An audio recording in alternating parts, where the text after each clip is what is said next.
Hey, welcome back to my channel. So tonight I want to discuss with you Andrew Tate being locked up this weekend. I'm going to ask the simple question, and it's a sincere question. Who cares?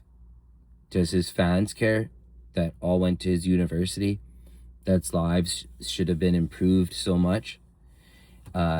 Is it the right-wing conservatives? Is it nationalists that are like, yeah, Andrew Tate's the man? Is it the youth? Are the youth, do they rally behind Andrew Tate? Does he have that type of motion anymore? Also,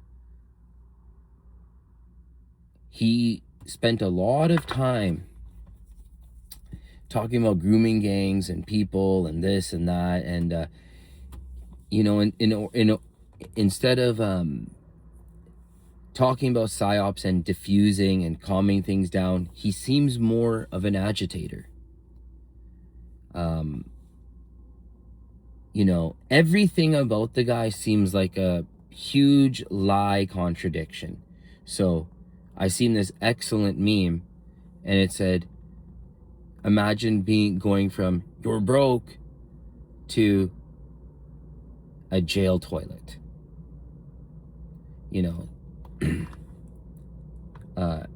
Oh, I got so many passports, this and that. Well, look at it now. And then, oh, I'm so friends with the Trumps. This is the greatest leader of all time.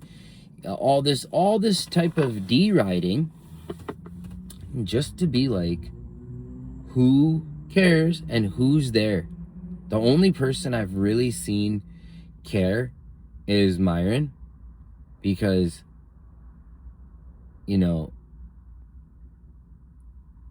like in like a game of Guess Who, and there's all those cards or all the things, and you flip it up. Well, like a friend of is an enemy, or whatever is a friend. So I think that's where Myron comes in, where that like he is gonna rep for them no matter what. Also, if you look at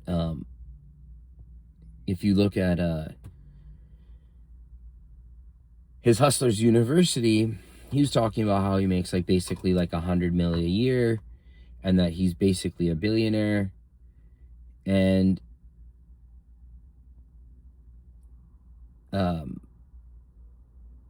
he's like a billionaire, but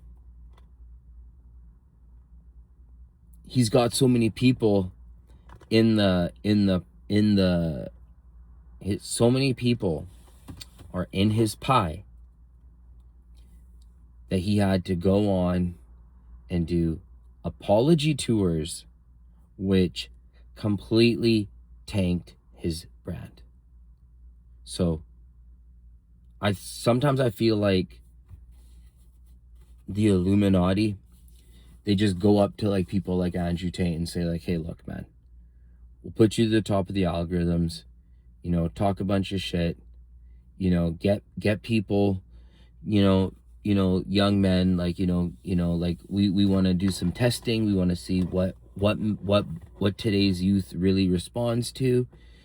And we want you to start running your mouth, and then you're going to have all this money, and then you will go to jail for like a year, maybe a year or two. But in the meantime, you can chill on yachts, do this, do that. It's like an assignment. You'll make a lot of money. And that's what I feel like of Andrew Tate. I feel like nothing about him makes any sense. Was I a fan before? For sure. But the thing is that we have to really look at people and really dissect what's going on. So, he became Muslim, and then you go look at all the Muslim channels, and none of them are running to his defense. The only pass Andrew Tate had was because Mohammed Hijab went and said in one of those podcasts, he said that it's none of the layman's business to teach this guy about religion, and that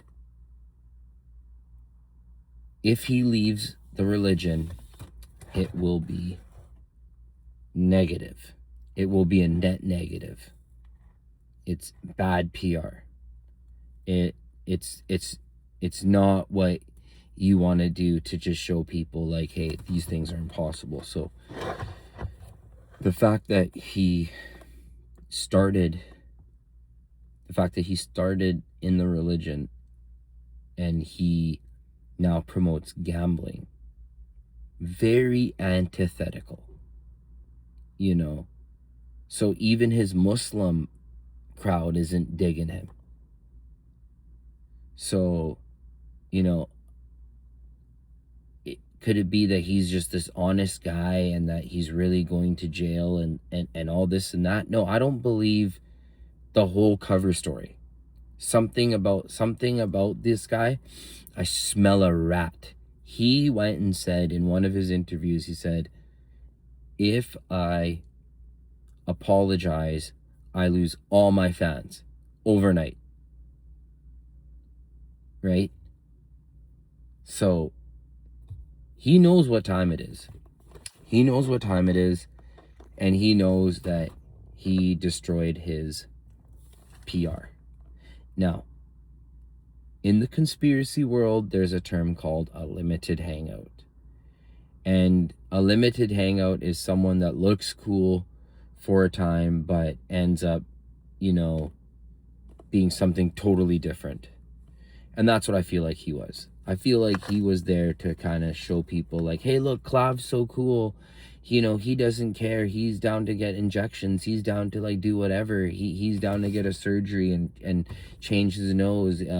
Wouldn't you do that too? He's down to like go deride him, push him, show the people that, hey, it's bad to ever criticize women or whatever.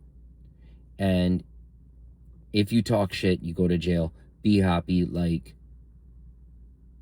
Clav. You know, go travel the world. Do whatever it takes for money.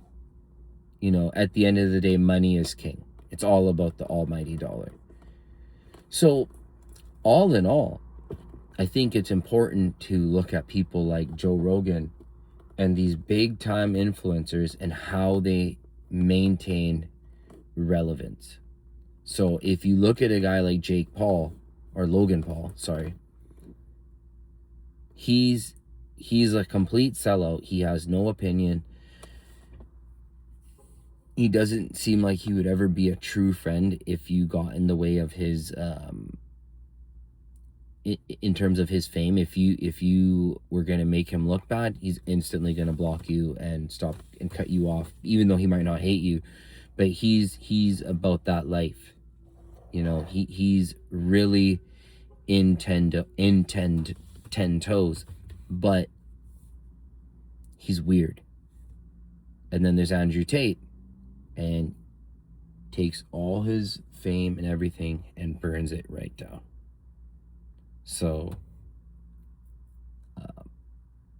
very weird.